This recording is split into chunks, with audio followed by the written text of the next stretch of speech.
नमस्कार मित्रांनो, मी राजशेखर परब आणि आपण पाहतात जनसामान्यांचा बुलंद आवाज रायगड टुडे मराठी. खोपोली शहरातील सुभेदार धबधबा हा खोपोली नगर प्रशासनाच्या हद्दीमध्ये येणारा एक पर्यटन क्षेत्र आहे. सुभेदार धबधबा हा संपूर्ण मुंबई पुणे या परिसरामध्ये झेनिथ वॉटरफॉल या नावाने देखील प्रचलित आहे. झेनिथ वॉटरफॉल म्हटलं की पावसाळ्यात पर्यटकांची तुडुंब गर्दी आणि या पर्यटकांमुळे तेथील स्थानिकांना मिळणारा रोजगार. परंतु गेले काही वर्षापासून सुरक्षिततेच्या दृष्टिकोनातनं हा जो झेनिथ वॉटरफॉल म्हणजेच हा सुभेदार धबधबा जो आहे तो येथील स्थानिक प्रशासनाकडनं मात्र बंद करण्यात आलेला आहे. त्यामुळे आता पर्यटक जवळपास या झेनिथ वॉटरफॉलला विसरलेले आहेत.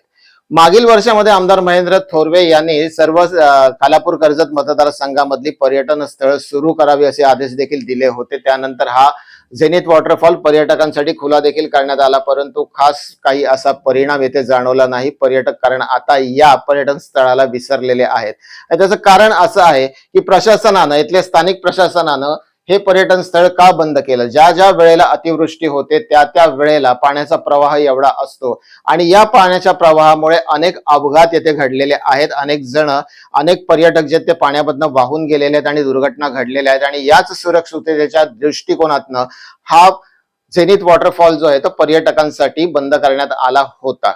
परंतु ह्यातली सगळ्यात मोठी अडचण अशी आहे की नगर प्रशासनाने जरी येथे सुरक्षिततेच्या दृष्टिकोनातनं काही पर्यायी सोयी करण्याचा जरी विचार केला किंवा काही सुरक्षिततेच्या दृष्टिकोनातनं काही उपाययोजना करण्याचा प्रयत्न जरी केला तरी हे झेनिथ वॉटरफॉल हे जे पर्यटन क्षेत्र आहे हे वन विभागाच्या कार्यक्षेत्रामध्ये येत असल्यामुळे येथे नगर प्रशासनाला कुठच्याही प्रकारचं विकसीकरण करता येत नाहीये.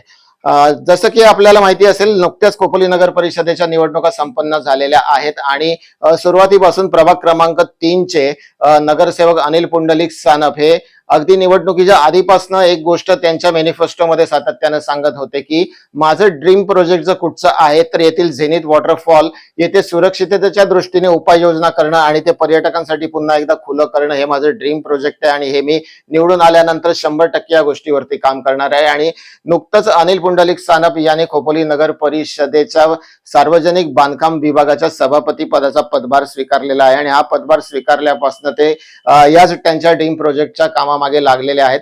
सातत्यानं त्यांनी वन विभागाशी संपर्क साधून वन विभागांच्या अधिकाऱ्यांशी चर्चा केलेली आहे. अनेक कागदोपत्री व्यवहार देखील त्यांनी केलेले आहेत आणि आज अनिल सानप यांनी असं सांगितलेलं आहे की वन विभागाकडनं सुरुवातीच्या ज्या काही आमच्या बैठका झालेल्या आहेत त्याच्यामध्ये कुठेतरी वन विभागाकडनं ग्रीन सिग्नल मिळेल अशी आशा आम्हाला वाटते आणि येऊ घातलेल्या पावसाळ्यामध्ये हा सुभेदार धबधबा जो आहे तो पुन्हा एकदा पर्यटकांसाठी खुला होईल आणि येथे नगर प्रशासनाच्या माध्यमातून आम्ही योग्य त्या सुरक्षिततेच्या उपाययोजना देखील करणार आहोत.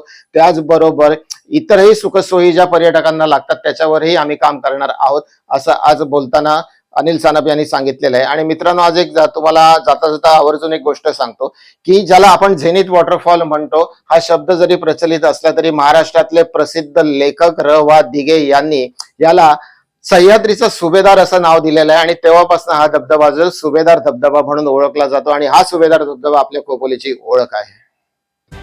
साहेब, निवडणुकीच्या पूर्वीपासून जेव्हा आपण रायगड टुडे न्यूज चॅनलवरती इंटरव्ह्यू दिलेला आहे आणि प्रत्येक वेळेला आपण एक उल्लेख त्याच्यामध्ये आवर्जून केलेला आहे की झेनिथचा जो सुभेदार धबधबा आहे म्हणजे ज्याला आपण झेनिथ वॉटरफॉल म्हणतो, हे एक पर्यटन क्षेत्र आपल्याला विकसित करायचंय असं सातत्यानं आपण म्हणत होतो की तिथे पर्यटक आले पाहिजेत, पर्यटक वाढले पाहिजे आणि त्या प्रयत्न जे मी त्या पद्धतीने निवडून आल्यानंतर निश्चितपणानं सगळ्यात पहिले त्या कामाची मी सुरुवात करणार.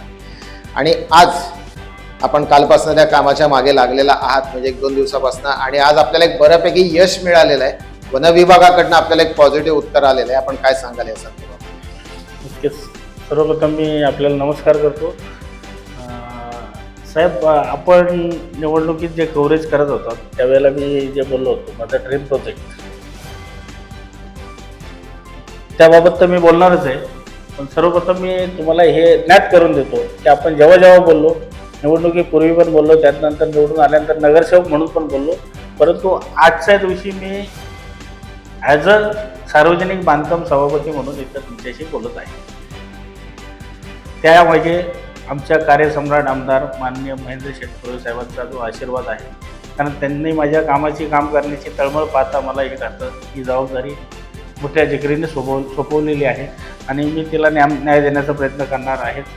तसेच माझ्या पक्षाचे पक्षश्रेष्ठी, मग त्यात आमचे अवसरमल साहेब असतील, आमचे नागराधीश कुलदीपचे असतील, तसेच आमच्या गटाचे सर्व सदस्य असतील, त्या सर्वांना मी धन्यवाद देतो. त्यांनी ही जबाबदारी माझ्यावर सोपवली. या जबाबदारी सोपवल्यानंतर माझ्यासाठी आता हे कामं त्या खात्या अंतर्गत करण्यासाठी सहज आणि सुलभतेने मला मदत होते. त्यामध्ये मी फॉरेस्टच्या अधिकाऱ्यांशी चर्चा केली. गेल्या 3-4 दिवस माझा फॉलोअप चालू होता. दरम्यान ही दादांची घटना जरा दुःखद घडली. जरी ती घडली तर त्या शोकसभा वगैरे आमची झाली. त्या दादाच्या घटनेच्या 1 दिवस आधीच माझी आमच्या स्थानिक खोपोलीच्या वन विभागाच्या अधिकाऱ्यांची चर्चा झाली होती. त्याच्यानंतर आत्ता मी आज खालापूरच्या जे वन RFO आहेत त्यांच्याशी माझी चर्चा झालेली आहे आणि समाधानकारक चर्चा झाली आणि अगदी म्हणजे खेळीमेळीच्या वातावरणात त्यांनी तर स्पष्ट आम्हाला सिग्नलच दिला, तुम्ही म्हणजे स्थायी काम न करता अस्थायी तुम्हाला जिथं जिथं मदत लागेल ते आम्ही सर्व करायला तयार आहे. पर्यटनासाठी तुम्ही करत आहात, डेव्हलपमेंट करत आहात, आमची पूर्ण तुम्हाला मदत राहील. उलटा त्यांनी एक आमची एकत्रित बैठकसुद्धा आयोजित करण्याचं ठरवलेलं आहे. फॉरेस्ट व आम्ही संबंधित खाते, नगर परिषद असं त्यांच्याशी माझा पत्रव्यवहार झालेला आहे आणि त्यांच्याकडनं ग्रीन सिग्नल आलेला आहे. ह्या पावसाळ्यापूर्वी आपल्याला तिथे काहीतरी चालू झालेलं दिसेल अशी मला खात्री आणि विश्वास आहे, ठाम विश्वास आहे. आणि या पहिल्या काउन्सिलवरच आपण तो अजेंडा घेणार आहोत. या काउन्सिलवर बऱ्यापैकी तो प्रश्न मार्गी लागलेला असेल असं मला ठाम वाटतं. साहेब, आपण प्रभाग क्रमांक 3 मधनं नगरसेवक म्हणून निवडून जरी आला असला, but right now you are आपण जे आहात ते सार्वजनिक बांधकाम सभापती आहात. त्यामुळे आता संपूर्ण खोपोली शहराची जबाबदारी जी आपल्यावरती आहे आणि 2 दिवसापूर्वी आपण अधिकृतरित्या चार्ज देखील स्वीकारलेला आहे, पदभार स्वीकारलेला आहे. काय हालचाली सुरू झाल्यात आपल्याकडनं कामाच्या संदर्भात? आज तसं पाहायला गेलं तर खोपोली नगर प्रशासनाच्या इस्पितळाचं रुग्णालयाचं बांधकाम सुरू आहे, भुयारी गटारी योजना सुरू आहे, त्याचबरोबर काहीतरी ते स्पोर्ट्स कॉम्प्लेक्स आहे आपण म्हणाला होतात लवजी साईडला. तर ह्या संदर्भात आपली काय पावलं उचलली गेली आहेत? 2 दिवसामध्ये काय प्रकरणं हँडल केली आहेत आपण? काय त्याच्या फायली पाहिलेल्या आहेत? काय कुठपर्यंत चालतं? नक्कीच साहेब, आपण जे बोलताय त्या पद्धतीने मी आज सार्वजनिक बांधकाम सभापती झाल्यानंतर संपूर्ण शहराची जबाबदारी, शहराच्या बांधकाम विभागाची जबाबदारी माझ्यावर आलेली आहे. तर त्या जबाबदारी निभवत असताना मी आमच्या 23 तारखेला जी सर्वसाधारण सभा झाली त्याच्यामध्ये माझी नियुक्ती झाली. सर्वानुमते बिनविरोध नियुक्ती झाली. आमच्या सर्व गटांच्या सदस्यांनी माझी नियुक्ती केली. त्यानंतर तात्काळ ज्या निवडणुका लागलेल्या आहेत त्या निवडणुकांची आचारसंहिता असल्यामुळे मला तसं लगेच काही काम करता नाही आलं, परंतु मी एक काम जरूर केलं.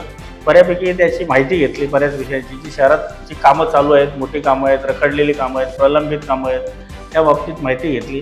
त्यात आपण जो उल्लेख केला आपली जी भुयारी गटार योजना त्याच्या बाबतीतही मी बऱ्यापैकी फॉलोअप घेतलेला आहे.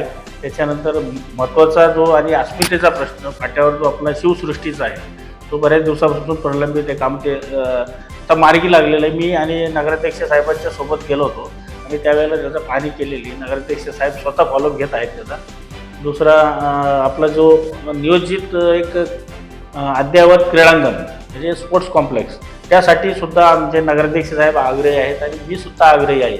आम्ही आमच्या या बॉडीमध्ये यावेळेला नियोजित जागेत स्पोर्ट्स कॉम्प्लेक्सची मंजुरी करून घेण्याचा प्रयत्न करत आहोत. शक्यतो पहिल्या काउन्सिललाच हा विषय अजेंड्यावर येण्याची शक्यता आहे. त्यावेळेला हा मंजुरी करून घेण्याची आमची जबाबदारी राहील.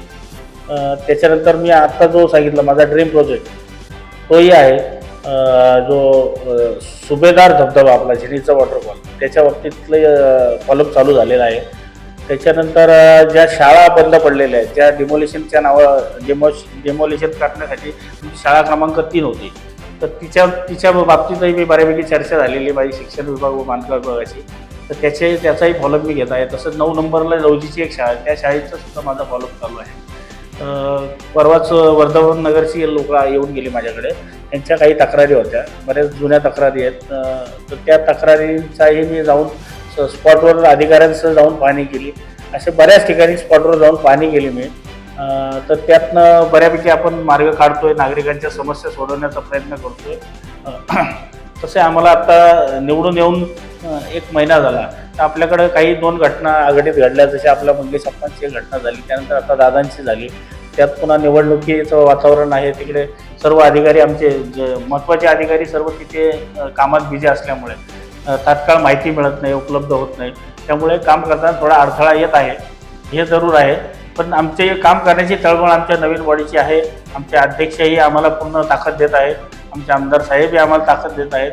आमचे सर्व नवतरुण नगरसेवक आम्ही सर्व नव्या दमाने उत्साहाने आम्ही एकदम चांगलं काम करू आणि खोपोली शहराचा विकास हा एकदम शाश्वत विकास घडू, हे मी तुम्हाला वचन देतो. धन्यवाद. जय भीम, जय महाराष्ट्र. मला एक प्रश्न अजून घ्यायचा होता. घ्या तो काय ॲड करायचा. साहेब ठीक आहे, आपण जे काय सांगितलं ते पाहणी करणं आणि ती कामंही हाती घेणं गरजेचं आहेच.